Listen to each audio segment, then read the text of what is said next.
Hoy, en Comité de Gerencia, 5 cosas que los gerentes no deben hacer según Elon Musk. La primera criptomoneda creada en Colombia. Hoy, en Comité de Gerencia, en su edición número 50.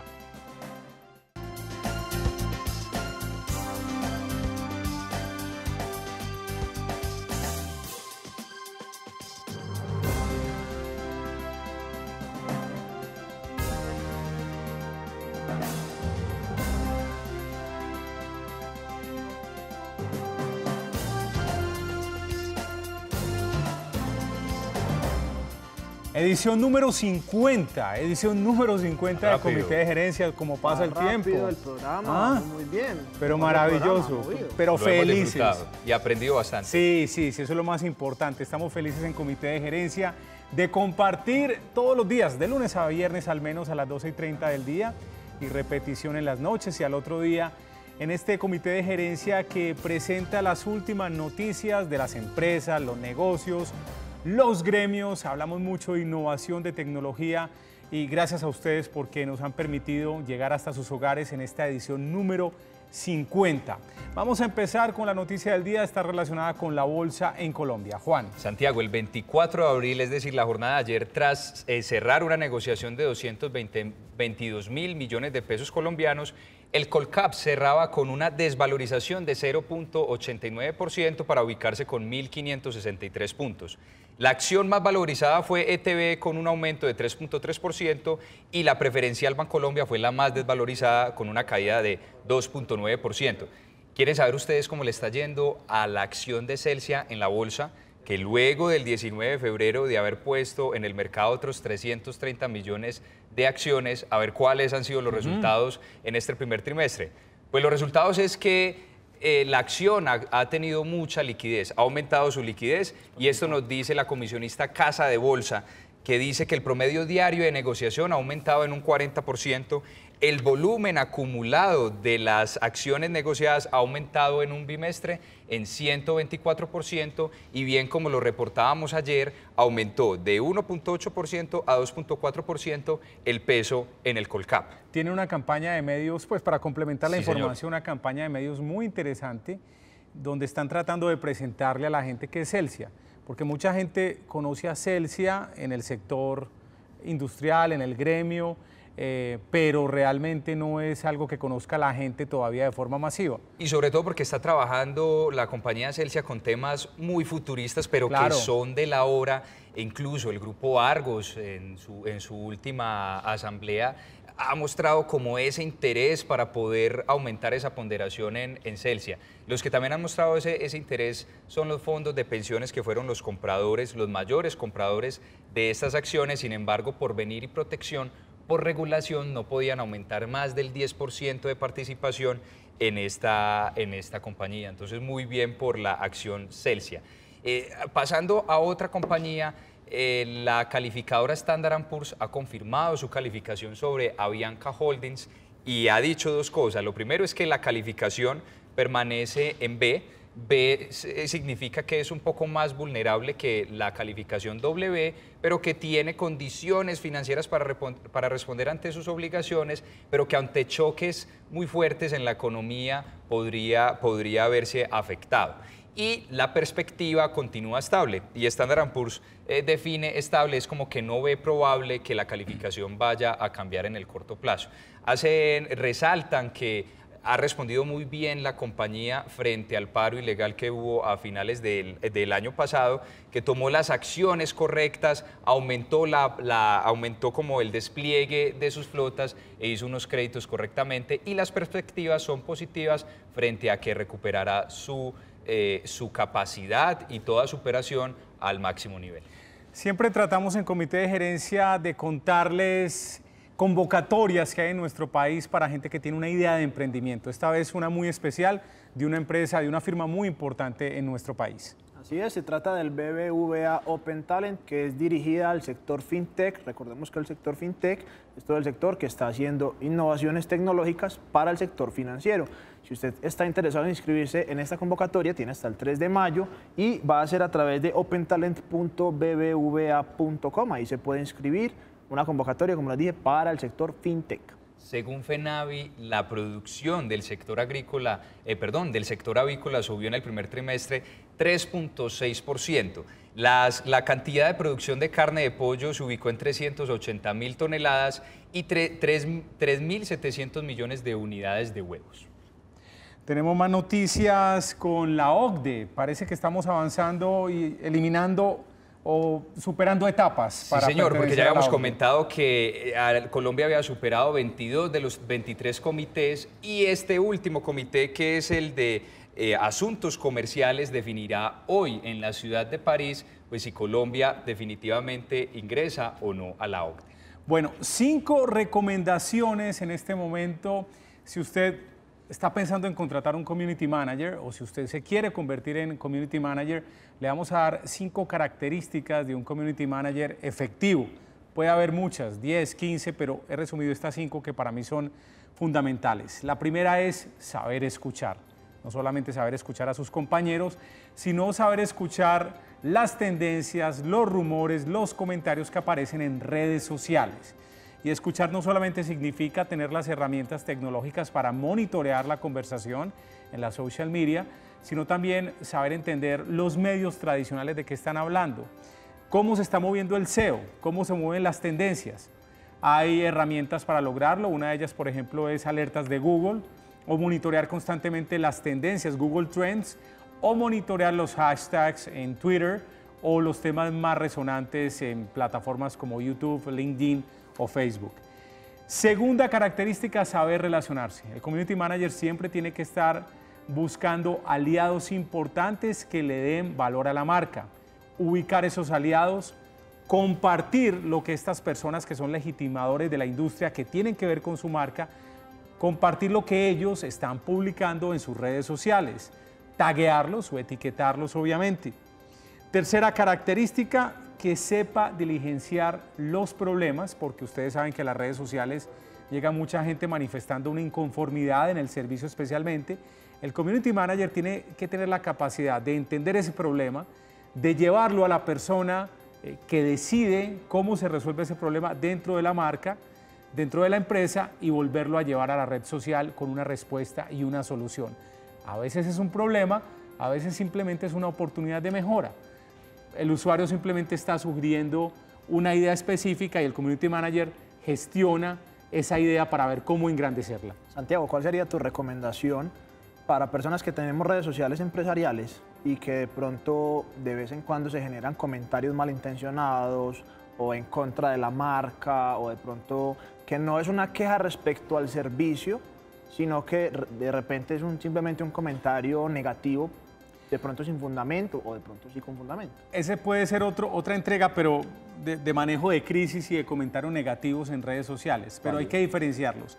Hay unos que son de haters o de odiadores, pues, para llevar la palabra al español, de gente que simplemente te quiere hacer mal, y la recomendación es responder con cortesía, con educación, y diciendo que simplemente llevemos la conversación a un plano más educado para seguir hablando. Yo creo que de esa manera, si uno no responde con odio, sino con cortesía, la gente, el resto de las personas van a ver que está respondiendo bien. Si es algo donde tenga razón la persona, la recomendación es llevarlo a un terreno seguro, entre comillas, es decir, bueno, ¿por qué no nos das tu correo electrónico, tu teléfono y nos vamos a comunicar en ese medio? Porque así le quitamos un poco de ruido a la red social. Eso sí, responder finalmente cómo se solucionó el problema. A mí me ha pasado como usuario que uno le escribe a ciertas marcas, te llevan al terreno seguro del correo electrónico, te responden una vez, pero nunca te solucionan el problema. Y uno trata de seguir haciendo el ruido, no por molestar, sino porque uno se siente indignado que no te solucionen el problema. Pero digámoslo que esas son las 2 recomendaciones, responder con educación y comprometerse con una solución. Yo creo que cuando a uno le plantean un problema en redes sociales, es una oportunidad de mejoramiento si hay una determinación dentro de la empresa. Vamos con la cuarta recomendación para un community manager: que tenga muy claro cuáles son los objetivos del negocio, el negocio para dónde va, qué es lo que da retorno, y alinear esos objetivos de negocio con su estrategia de redes sociales. Porque yo no puedo ir por un lado contando cosas o aparentando o diciendo cosas que no tienen que ver con el core del negocio o de la marca finalmente. Y la quinta recomendación, que sepa crear contenido, que sea una persona hábil para crear videos, para crear podcasts, para escribir un artículo, porque la presencia en redes sociales no es únicamente un tema de actualización de estado, sino de generar valor, como lo hemos venido diciendo en estos programas. Y Santiago, uno también, digamos que la traducción literal de este community manager, que es el administrador de una comunidad, creería yo que ese primer y ese último tip estaría muy de acuerdo para generar una comunidad que se siente identificada con la marca, el saber escuchar y el saber crear esos contenidos. Definitivamente, cuando creas contenido, estás generando una lealtad de los usuarios hacia la marca. Estás dando algo importante que ellos van a valorar, que les va a ayudar a transformar algún aspecto de su vida. Si generas contenidos, genera lealtad. Al generar lealtad, generas comunidad, como estás diciendo, Juan. Para más estrategias de marketing de contenido, de redes sociales, de marketing digital, lo invito a que visite mi blog www.santiagorios.co. Ya regresamos con más en Comité de Gerencia.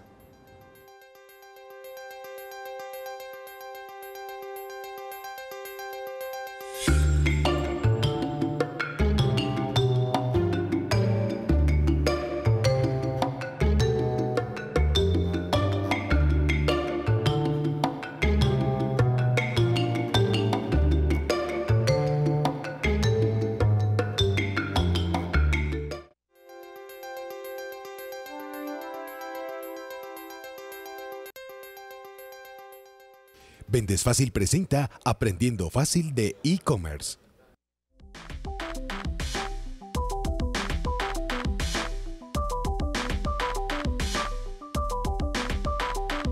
Estoy aquí para contarles nuestra experiencia con Cajita de Zapatos, tienda virtual. Estamos presentándoles nuestros productos, que son zapatos para niñas y niños. Vamos a cumplir 10 meses de estar al aire y pues nos encanta la experiencia de llegarle a muchas personas en el país que nunca pensamos que podíamos atender. Eso nos da mucha satisfacción.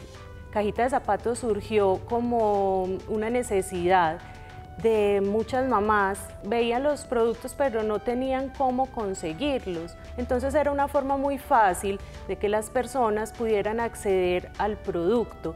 A través de la tienda virtual nosotros nos dimos cuenta que no se trataba solamente de montar unos productos a una plataforma, sino que debíamos acompañarlo de mensajes. Trabajar a través de la plataforma de Cordibútil nos ha generado mucha tranquilidad en la logística de entregas, recogidas. Siempre hemos tenido una respuesta oportuna, rápida y con mucha calidez. Eso nos ha hecho sentir muy tranquilas y muy satisfechas. Vendes Fácil presentó Aprendiendo Fácil de e-commerce.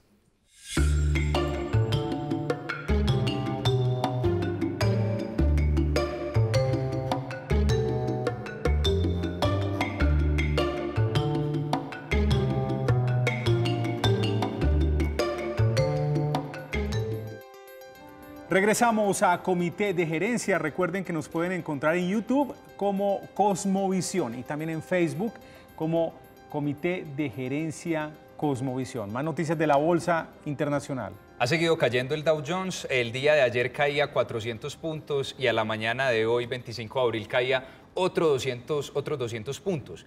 Y a pesar de que las empresas están mostrando buenos resultados financieros, tal es el caso de Twitter y de Boeing, que superaron las expectativas del mercado, pues los inversionistas como que no le están creyendo mucho a la continuidad o a la estabilidad de este crecimiento en los próximos trimestres. Entonces, esa puede ser una razón para la que esté cayendo las bolsas de Nueva York y a nivel mundial, puesto que también los bonos del Tesoro de Estados Unidos desde el 2014 no aumentaban su tasa de interés hasta el 3%.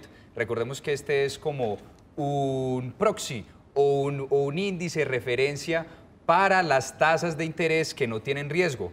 Es decir, en este caso, las tasas de los bonos del Tesoro que alcanzan el 3%. Entonces, muchos de los inversionistas seguramente están dejando sus acciones, que son muy riesgosas, pues y están yendo a bonos libres de riesgo. También hay otro temor por el alto precio del petróleo que pueda desbordar la inflación y la Fed tome medidas aumentando más las tasas en un periodo de tiempo más corto y esto afecte sobre todo al costo de los préstamos y que las empresas de pronto con este costo de los préstamos pues no puedan hacer ese programa de recompra de acciones que se ha venido anunciando durante los últimos tiempos.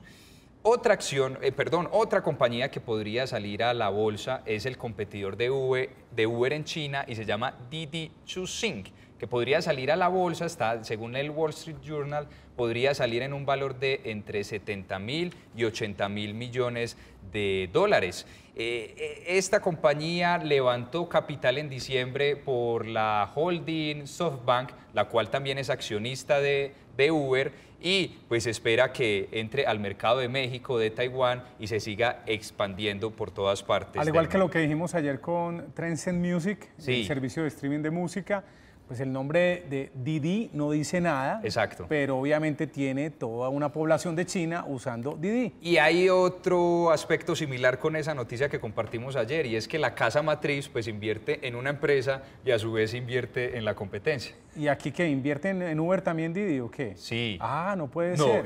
No, la holding que tiene inversión en Didi es SoftBank. Ah, que también está. El accionista mayoritario de Uber. Entonces invierte en las dos competencias. En Colombia también Cabify y Tapsi, ¿sí?, pertenecen a la misma casa matriz. Y de hecho recuerden que cuando Uber de pronto en el mercado asiático no ha sido tan exitoso, sí, porque precisamente el servicio no es tan diferencial, al retirarse, muchas veces una de las estrategias de retiro es quedar con cierta parte del porcentaje en otra empresa y demás, y no se extrañen si de pronto en los próximos años empezamos a ver muchas otras compañías chinas saliendo a la bolsa que de pronto no conocemos por aquí tan de nombre, pero que seguramente tienen un mercado capitalizable muy interesante. Pues te cuento aquí abriéndole un paréntesis a la nota de Juan, recientemente que estuve en Bogotá, me puse a hablar con un taxista indignado pues por los temas de Uber y Cabify.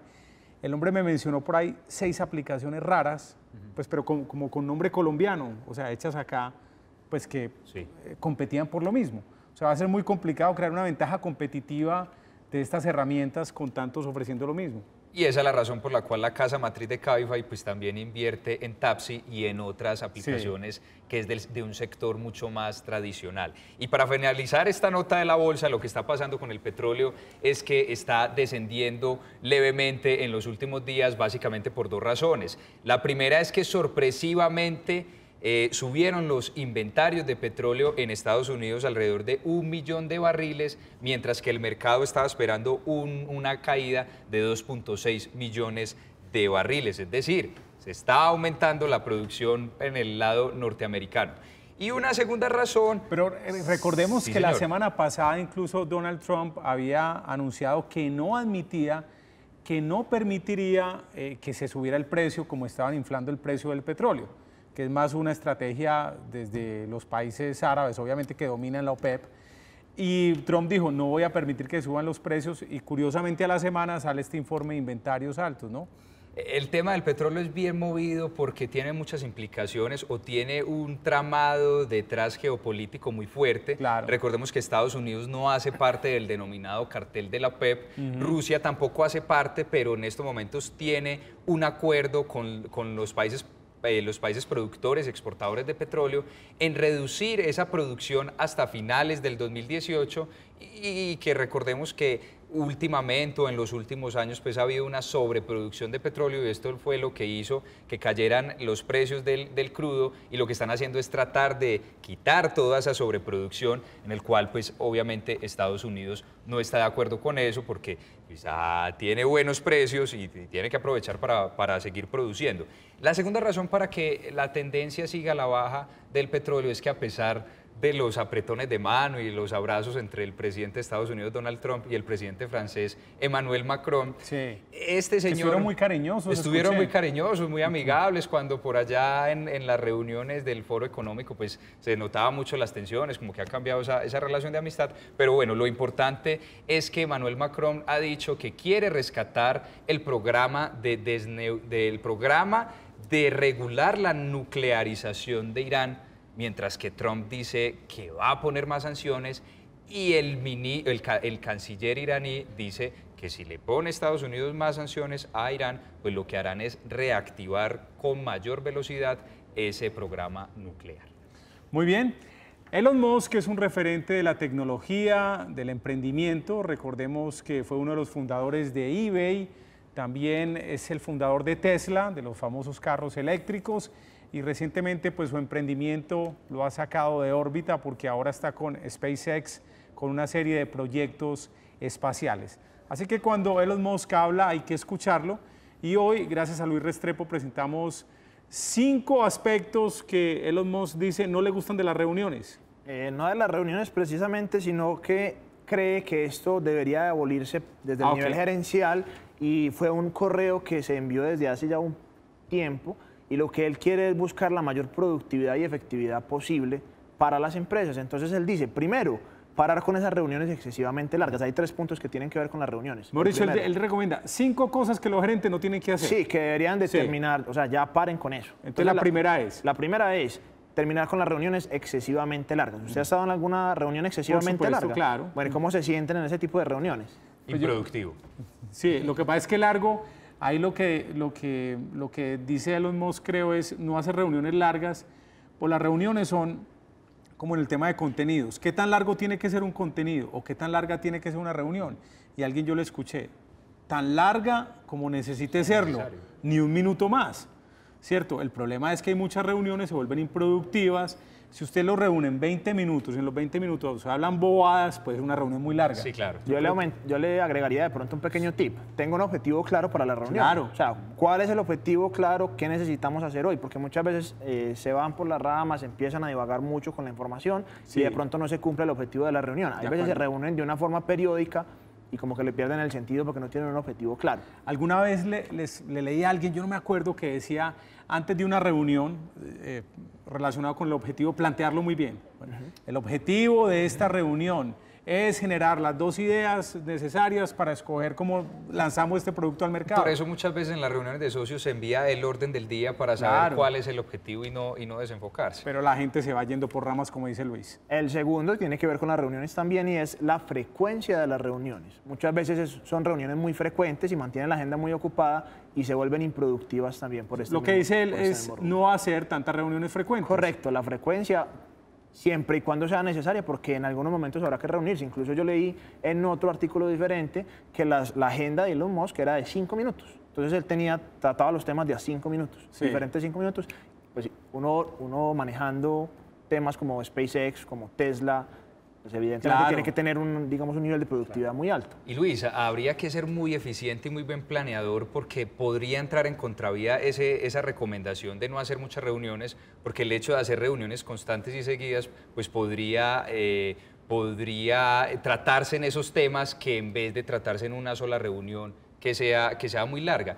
Lo digo específicamente por cómo trabajan los desarrolladores de software, que incluso durante la semana, a través de esas metodologías ágiles, hace una reunión que se llama la ceremonia. 1 o 2 reuniones. Y lo que hacen es que en 15 minutos dicen cómo les ha ido, qué les falta, qué les está pasando para no cumplir esos objetivos, miran cómo se pueden ayudar en equipo, y esa es la reunión.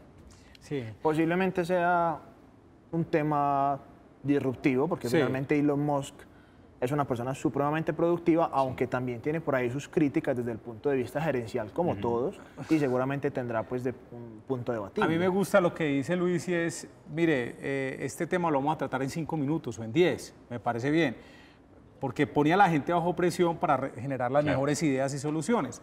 Lo que diría yo es, el día que él se pase de 5, como es Elon Musk, él se va a pasar de los 5 minutos, obviamente, ¿no? Esto seguimos hablando. Segundo, imagínese un problema grave o un tema para resolver.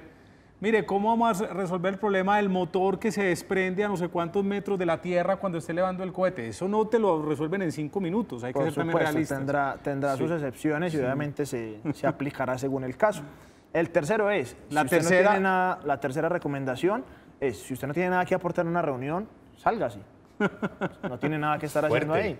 Duro. Y el correo incluso es famoso precisamente porque es bastante al punto y sin ser muy emocional. Simplemente hay que hacer esto y hay que hacerlo ya y hay que ser productivos. Pero hay gente que ustedes lo saben muy bien, hay gente que no le gustan las reuniones, para nada. O hay gente que escucha muy bien, que va y a escucha escuchar y a las entender. indicaciones. Entonces, pero hay gente que no le gustan las reuniones y pueden trabajar muy bien, pero no les gustan las reuniones de entrada y va a decir, ah, no, yo me voy, yo no le aporto valor, yo me salgo según la filosofía de Musk. Así que también hay que coger con pinzas esa recomendación.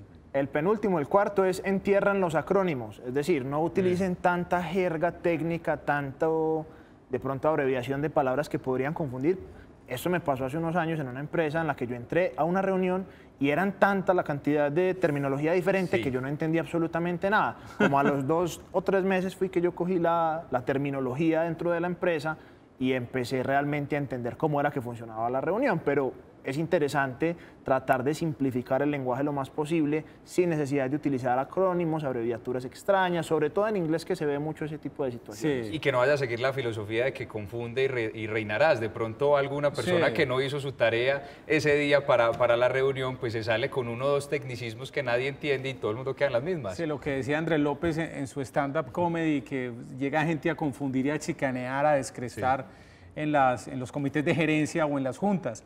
Pero también mucha gente está muy apegada al inglés. Yo sé que la tecnología, las empresas producen, o el mundo empresarial, muchos términos nacen en Estados Unidos y está bien, nacen con una palabra o con un término en inglés.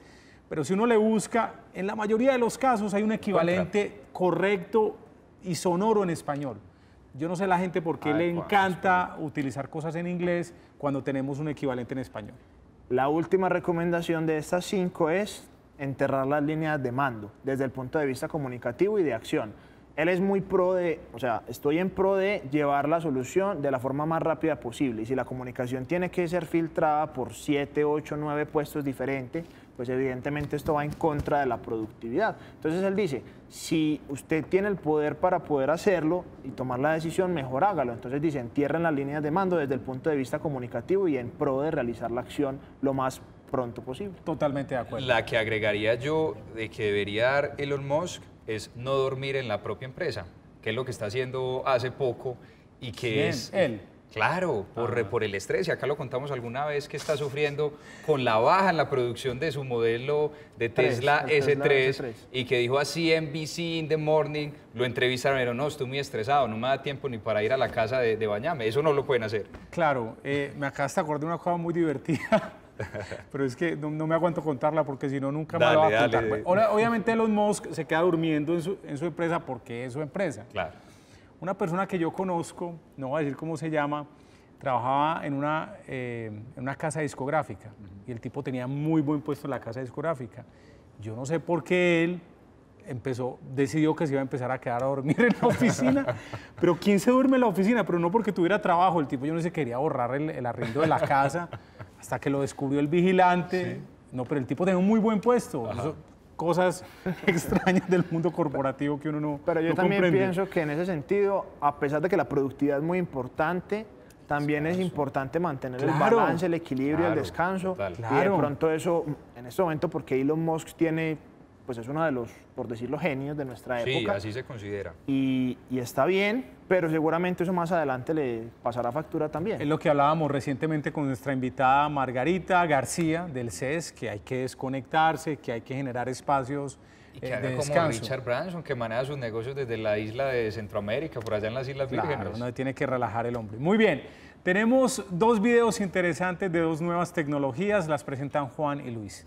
Se trata de la cámara Google Clips, esta cámara a través de la inteligencia artificial lo que hace es que el usuario pone pues la cámara, la prende y esta a través de inteligencia artificial y machine learning se apaga mientras no haya nada interesante que esté pasando alrededor. Es más, reconoce el rostro del dueño de la cámara, de sus familiares y de sus mascotas para que cuando estén entre la multitud, pues la cámara sepa muy bien en qué punto va a enfocar. Una estrategia muy interesante, esta cámara vale alrededor de $249 y lo que está haciendo Google es introduciendo la nueva figura de cámaras Smart. cámaras inteligentes. Me imagino que las imágenes pasarán al celular, como estamos viendo ahí. Tiene conectividad con el celular y algo muy interesante es que solamente él escoge, la persona escoge desde su móvil, escoge cuáles son las imágenes que se van a descargar. Esta cámara lo que hace son mini videos de 7 segundos y el usuario escoge de esos mini videos cuáles son las imágenes que se van a sacar. Algo interesante, sobre todo por estos días, es que Google afirma que todo ese contenido está encriptado y está ubicado o está almacenado en el dispositivo, en la cámara. Es decir, no hay una nube central que recoja esos datos, es decir, que tiene y respeta las políticas de privacidad. Sí, señor. En otras noticias tecnológicas, ya hay un desarrollo de un robot que permite armar los muebles y el mobiliario que sean, obviamente, con instrucciones. ¿Sí? Yo no sé si les ha pasado, pero personalmente yo soy terrible para armar ese tipo de temas con instrucciones y la parte mobiliaria. Entonces estos científicos precargaron la información obviamente dentro del robot y este robot empezó a hacer una silla, construir la silla completamente, que en este caso es una silla de esas de IKEA, que es una famosa mobiliaria que está en todo el mundo. Este robot como tal lo que está haciendo es con cámaras 3D toma unas fotos y realiza como tal un mapeo de toda la información y puede entonces revisar cómo hacerlo más adelante. Se toma en total 9 minutos para hacer la planeación y otros 9 minutos aproximadamente se demoró en construir la silla.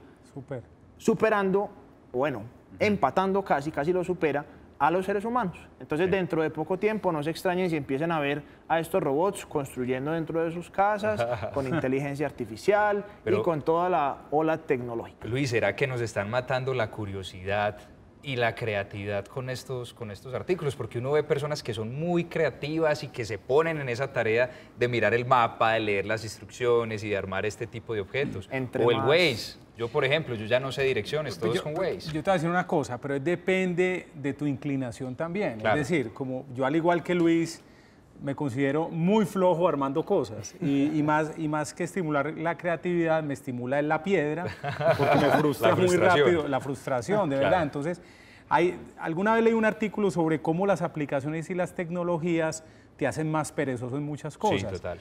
Entonces, por ejemplo, decía, no, alguien que le lave el carro a uno, ¿cierto? Hay gente que le fascina lavar el carro.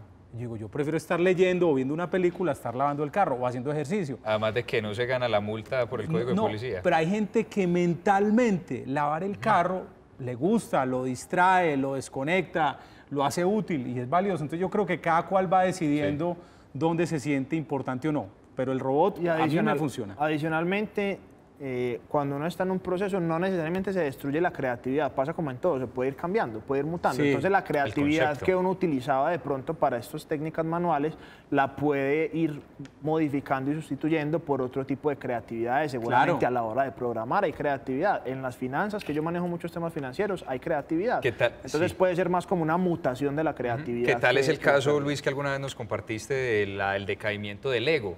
Que uno pensaba que mientras los niños empezaran a construir con este tipo de juegos, pues estaban estimulando la creatividad, pero sin duda pues va a tener que irse transformando. Claro que sí. Así es.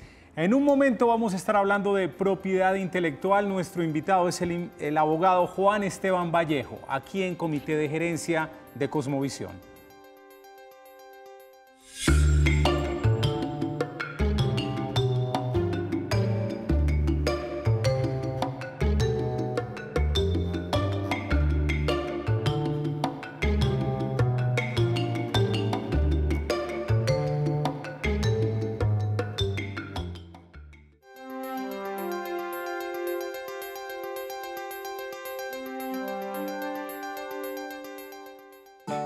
Estos son los recomendados de Comité de Gerencia. Por tercer año consecutivo llega a Colombia el ciclo informativo Vivir en Canadá si es posible 2018, un evento organizado por Branta Migration con la participación especial del licenciado Ricardo Valencia, que viene desde Canadá para ayudarte a cumplir tus sueños de vivir en Canadá. Reserva tu cita en los teléfonos que aparecen en pantalla.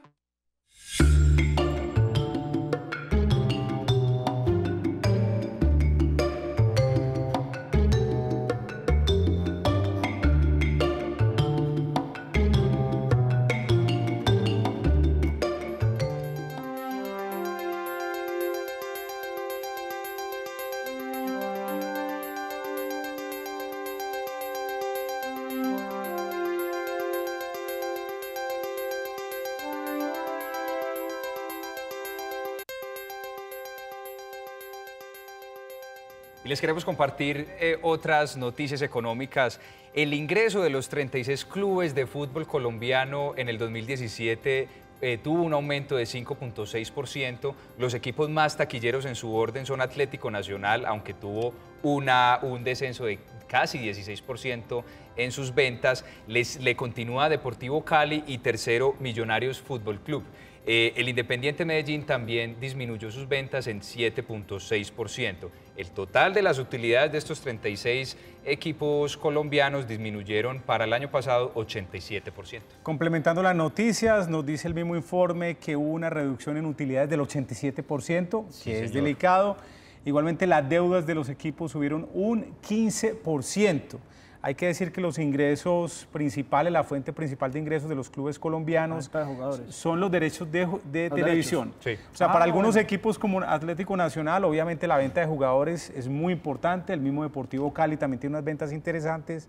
Pero para el grueso de los equipos, los derechos de televisión es lo que más representa su fuente de ingresos.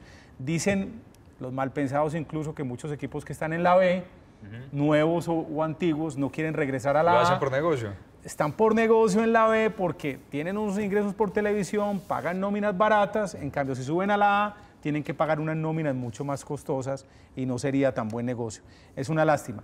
Y otra noticia interesante económica del fútbol tiene que ver con que Caracol Televisión pidió oficialmente los derechos, pidió oficialmente no, está Sí, diciendo en que ese quiere proceso. comprar los derechos de televisión del torneo colombiano, de la Liga, torneo Águila y demás. Pero obviamente lo que Caracol no ha tenido en cuenta es que RCN, con su empresa Win, tienen los derechos hasta como por 4 años más. Así que hasta que no se cumpla ese contrato no pueden hablar de una negociación nueva. En otras noticias importantes, los que sí están bien son los que están en este momento retomando el tema del Bitcoin, a las criptomonedas, porque ahorita en el Mundial Y del fútbol, del Mundial. y del fútbol, obviamente, que estamos recién tomando una noticia, los que van para el Mundial, algunos van a tener la oportunidad de pagar con criptomonedas, en especial Bitcoin, no se ha hablado de otras todavía, en algunos hoteles de Rusia. Ya hay algunos hoteles en una zona rusa que están permitiendo este pago y la idea es que precisamente puedan dinamizar la facilidad para que los turistas pues, ingresen al país y tengan más opciones de pago. De hecho, en Colombia hay una nueva criptomoneda. Luis Restrepo va a preparar un informe para mañana para saber esta criptomoneda colombiana realmente si va a funcionar o no. A esta hora tenemos a nuestro invitado especial. Él es Juan Esteban Vallejo, es abogado, especialista en propiedad intelectual. Juan Esteban, ¿cómo estás? Santiago, muchas gracias por esta invitación. Muy bien, muy contento de estar acá en el programa con ustedes. Gracias por acompañarnos y vamos a hablar de un tema muy importante para las empresas, para las marcas. Siempre empezamos desde lo básico. ¿Qué es propiedad intelectual y por qué es importante para los negocios y para las empresas saber qué es la propiedad intelectual? Ok, me gustaría contarte cómo yo descubrí que la propiedad intelectual era tan importante. Hace un tiempo, cuando recién salió Uber, me monté en un Uber y el conductor empezó a hablarme, entabló una conversación conmigo y el tipo llega y me dice, en medio de todas las cosas que hablamos, me dice, Juan, antes importaba si usted era capitalista, o sea, es decir, si hablaba del burgués capitalista, ya eso no importa, ya lo que importa es el burgués intelectual. Entonces eso a mí me dejó como consternado, venga, ¿qué está pasando? ¿Cómo así que lo que importa es ser burgués intelectual? Sí, Juan, porque ya no importa si usted tiene dinero o no, sino que lo que importa es si usted es capaz de producir conocimiento y si es capaz de apropiarse del conocimiento. Entonces eso es lo que termina siendo importante hoy en el mundo de las empresas. Sí. Cómo tú produces conocimiento, cómo te apropias del conocimiento y cómo explotas el conocimiento.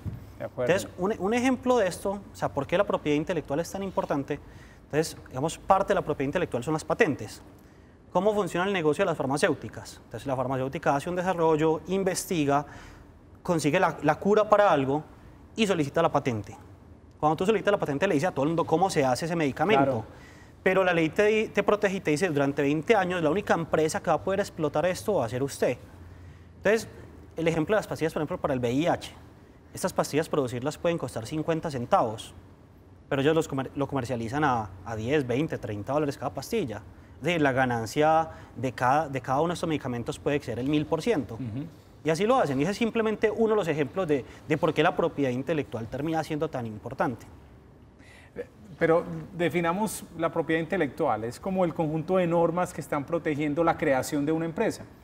Sí, uno lo puede, o sea, hablemos del concepto de propiedad. La ley nos dice que en Colombia se va a respetar la propiedad privada. Entonces, ¿sobre qué puedo yo predicar la propiedad? Entonces, la propiedad la puedo predicar sobre bienes corporales o bienes incorporales. Entonces, propiedad intelectual me está hablando concretamente de bienes incorporales. Y dentro de esos bienes incorporales vamos a encontrar una subespecie que se llama los bienes intelectuales. Entonces, la propiedad intelectual es el derecho que protege esos bienes intelectuales para que la persona tenga capacidad de uso, goce y disposición sobre estos bienes. ¿Cómo o qué tipo de procedimiento o de conocimiento, con lo que estás hablando ahora, Juan, debería una empresa proteger bajo esa figura de propiedad intelectual? ¿Qué tipo de procesos y de conocimiento? Listo. Para responderte a la pregunta, hay que entender que la propiedad intelectual se divide en dos grandes ramas. Por un lado están los derechos de autor, que las empresas tienen que tenerlos muy presentes, y por otro lado está la propiedad industrial. Entonces, empecemos con los derechos de autor. Entonces, imagínate una empresa que hace software. O sea, se dedica a eso profesionalmente, tiene 20, 30 desarrolladores y supongamos que empezó de la manera más informal. No celebró contratos, sino que simplemente los contrató, les dijo, le voy a pagar 5 millones a cada uno, la obra que vamos a realizar es esta, porque la necesidad del cliente es esta. Y los tipos empiezan a desarrollar un software. Pues imagínate el problema cuando el software se desarrolle, cuando lleguemos a la etapa final y nos hagamos la pregunta, bueno, ¿y esto de quién es? Entonces hay que tener presente los derechos de autor, porque los derechos de autor lo que me va a decir es, venga, si estoy creando una obra, esa obra debe ser de alguien, y no solamente debe ser de alguien, sino oye, ¿quién va a ostentar los derechos patrimoniales de autor? Entonces ahí viene también la división que existe en los derechos de autor, es que existen unos derechos patrimoniales y unos derechos morales. Claro. Y por eso es tan complejo entender el concepto. Sí, porque ahí lo que van a decir finalmente es un reconocimiento del autor de esta persona desarrolló el software, pero finalmente el derecho patrimonial es de la empresa, que entregó todo el ecosistema o el ambiente necesario para que se produjera ese software. ¿Estamos? Oh, así es, y así debe ser. Pero entonces el problema es cuando vos no tengas nada firmado con estas personas, porque no operaría una presunción que está en la Ley 23 del 82, en el artículo 20, que me habla de la obra por encargo. Es decir, supongamos que yo soy el gerente de la compañía y ustedes tres son mis desarrolladores. Yo los contrato, hacen la obra, pero nunca firmamos contrato. Entonces al final ustedes se sientan conmigo y me dicen, no, Juan, es que la obra es de nosotros y no existe cesión. Sí. Si yo tuviera el contrato por escrito, con una cláusula que me remita directamente a esto, sería mucho más sencillo. Entonces, casi siempre las cláusulas de las empresas dice todo lo que usted desarrolle dentro de la empresa terminará perteneciendo a la empresa. Es propiedad mía, así es. Entonces, Juan Esteban, ¿qué se puede patentar y qué no se puede patentar? Y de todas maneras, ¿cómo qué estrategia se puede hacer? Porque uno escucha, sobre todo en los emprendimientos tecnológicos, que dicen, no lo patente porque después le quitan el derecho de explotación económica. Ok. Empiezo respondiéndote esa última parte. Sí. Y te pongo un ejemplo, Coca-Cola. Coca-Cola jamás solicitó una patente, jamás lo hizo. ¿Y por qué decidió hacerlo así? Porque le decía, mire, yo solicito una patente, pero me toca decirle al mercado cómo lo hago. Entonces él dijo, no, mire, yo mejor voy a hacer algo que es el secreto empresarial. Yo no le divulgo a nadie mi fórmula, la mantengo lo más protegida posible. A mis trabajadores, a estos les doy una parte de la fórmula, a estos otra y a estos otros otra. O sea, nadie tiene el conocimiento completo. Y estos trabajadores pues firman unas cláusulas de confidencialidad, unas cláusulas que en Estados Unidos llaman las cláusulas Non-Competence Agreement, entre otras, que sería una cláusula de no competencia. Entonces, ese sería el caso de Coca-Cola. Ellos decidieron no protegerlo por medio de una patente. Pero existen otras cosas que sí se pueden proteger por patente. ¿Qué se puede proteger por patente? Algo que sea completamente novedoso. Te pongo un ejemplo. Imagínate que nuestra compañía, supongamos que tenemos una compañía, y esta compañía desarrolla un motor que funciona con agua de mar. Pues eso es un súper invento que va a generar un montón de rentabilidad. O sea, y créanme que cualquier persona, si yo le digo a las personas, mire, usted por $7.000 puede convertir su carro para que funcione con agua de mar, yo creo que la gente me va a decir que sí. Y la gente va a estar dispuesta a pagar esos $7.000. Falta ver si la petrolera lo deja, ¿no? Falta ver si los grandes nos dejan. Entonces sería como un ejemplo de qué se puede patentar y cuándo uno no debería patentar. Te pongo un ejemplo también para que veamos cómo esa distinción entre la parte moral y la parte patrimonial. Hace poquito hubo un problema con el Centro Comercial San Diego. Un artista conocido como el Maestro Calle pintó una obra, un mural más o menos en el 2012, y esa obra recorría pues todo un muro que era propiedad del centro comercial. Entonces, esa obra se llamaba Líder, la obra estuvo ahí expuesta más o menos unos 3 años, y en algún momento, cuando el centro comercial vio que la obra estaba tan deteriorada, que la fachada estaba cayendo, tomó la decisión, pues le contó al artista, hubo algunos problemas, pero tomó la decisión de vamos a borrar este muro. Entonces llamó a sus ingenieros, a las personas que tuviera que llamar, pintó el muro de blanco y destruyó la obra del artista. Entonces miren qué tan complejo es este asunto, sí. Porque la pregunta que uno se hace, bueno, ¿y de quién es el muro? Yo les hago esa pregunta, ¿de quién es el muro? Sí, de acuerdo. Y la respuesta es del Centro Comercial San Diego. Y el derecho tradicional o la propiedad ordinaria siempre me ha dicho que uno con las cosas de uno, con los derechos de uno, no puede hacer lo que quiera. Uno puede hacer lo que quiera siempre y cuando no contravenga derechos ajenos. Entonces, el muro es mío, pero aparece un señor, que es el maestro Calle, y le dice al Centro Comercial San Diego, usted no puede borrar mi obra. Y también uno lo ve desde la parte del artista, digamos, era una creación intelectual, tenía unos derechos, había una propiedad especial, entonces ahí entran en conflicto lo que sería la propiedad ordinaria por un lado y la propiedad especial por el otro. Pero una pregunta en ese caso puntual, porque es muy interesante. Por ahí hay un documental de un actor muy famoso, un artista muy famoso que es Barsky, en Inglaterra, que el tipo de noche, no sé si lo han visto, él pinta en Nueva York, en Londres, en París, y hace unas obras preciosas, y eso no es de nadie. Y nadie sabe quién es la identidad del tipo. Pero hay coleccionistas privados que van en la noche y tumban el muro y van y lo venden en una galería, que también es un robo, pero dicen, pero es que esto no es de nadie, yo lo cogí. O hablan con el dueño de la propiedad para arrancar ese pedazo de muro e ir a vender. Es muy interesante. Pero hay un artista, ¿cómo puede decir el artista, yo registro esta obra? Yo creo que él no la registró, digo yo primero, y yo creo que fue un acuerdo previo con el centro comercial. Es como la gente que llega y dice, no, yo voy a pintar un tren del metro, un vagón del metro, lo voy a pintar. Y pinta cualquier mamarracho, pues para que no hablemos mentiras, y va a decir, no, es que yo soy un artista y este es mi mamarracho, usted no me lo puede quitar. O por no ir muy lejos, los grafitis alrededor en toda la calle 10 de vándalos, o de la 33 en Medellín puntualmente, y apelan al concepto, no es que somos artistas, somos grafiteros. Entonces, ¿cómo se define primero qué es un artista o qué no? Y segundo, ¿qué derechos tienen sobre esa obra? Que es un vandalismo en muchos casos. Entonces, acá ya concretamente estamos hablando de obras. Y toda obra debe referirse a su artista, a su autor. En este caso, el primer ejemplo que ponías de Bansky, lo que tenemos es... Es Bansky, no Barsky, Bansky. Bansky, señor, gracias. Bansky. Este autor es un autor que desconocemos su nombre, es decir, es anónimo. Ah, sí. O podemos decir también que se identifica con un seudónimo, pero no sabemos qué persona natural es, porque debe ser una persona natural. Entonces, él ha estado haciendo obras en muchos lugares.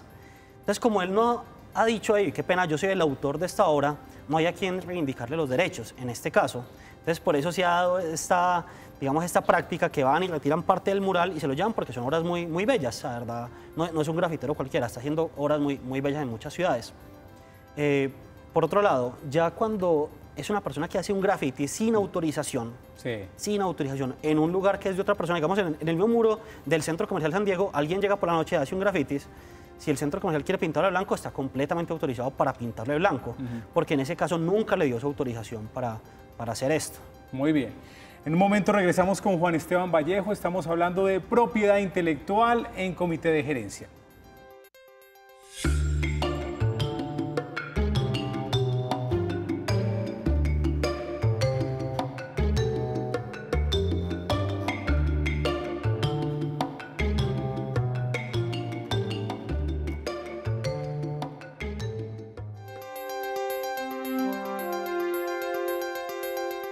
Estamos en Comité de Gerencia, hoy hablando con Juan Esteban Vallejo, abogado experto en propiedad intelectual. Juan Esteban, ¿qué debe hacer un emprendedor al crear su empresa? ¿Cuáles son los 3 pasos básicos que debería hacer? Ok. Lo más importante para un emprendedor es que primero registre su marca. ¿Cuál va a ser ese activo de propiedad intelectual con el que se va a identificar en el mercado? Entonces, 1, registre su marca. 2, posiblemente ese emprendedor viene con un know-how que ha venido desarrollando para poder emprender. Entonces puede que ese know-how, si está en un manual, haga parte de puede ser protegido mediante derechos de autor. Entonces puede hacer una protección ante la Dirección Nacional de Derechos de Autor. Incluso que si es un software también se puede registrar ante los derechos de autor. Sí, y muy buena pregunta porque uno cuando piensa en propiedad intelectual inicialmente cree que el software se puede proteger como una obra industrial, porque tiene una aplicación industrial, el software tiene aplicaciones industriales, pero lo que nos dice la ley es no, el software se registra por derechos de autor y el software, si tú miras el software en esencia, es un lenguaje de programación, ¿no? Entonces tú lo registras como una obra de derechos de autor y lo registras como una obra literaria, o sea, porque es un lenguaje. Y la tercera, una tercera... Y por último, puede que ese emprendimiento esté generando algo disruptivo, algo completamente novedoso, y esto novedoso puede ser objeto de una patente. Muy cortica la última, Luis. Última cortica. Costo-beneficio. Para los emprendedores hay muchos costos al inicio. Yo, por ejemplo, tengo registro de marca y en un momento me salió otro competidor con la misma marca y me hicieron la notificación. ¿Qué tan beneficioso puede ser eso para una persona que está comenzando la empresa, que tiene muchos costos adicionales y demás? Te lo voy a decir con estas palabras, es indispensable proteger la propiedad intelectual. O sea, es que yo creo que es algo que un emprendedor no puede negociar. Por eso mismo que te pasó a ti, pero es que le pasa al pequeño y le pasa al grande. A la fábrica de licores de Antioquia en Venezuela le copiaron la marca. Es decir, alguien registró la marca aguardiente antioqueño y después de que la registró y se la dieron, le dijeron a la fábrica de licores, usted no puede comercializar sus productos acá. Entonces yo creo que es importante. No, ellos registraron como ellos registraron. Después tuvieron que negociar. Muy interesante, Juan Esteban, muchas gracias. Vale, con mucho gusto. Juan Esteban Vallejo, abogado experto en propiedad intelectual, nuestro invitado hoy en Comité de Gerencia. Mañana otra cita con los negocios aquí en el canal Cosmovisión. Chao.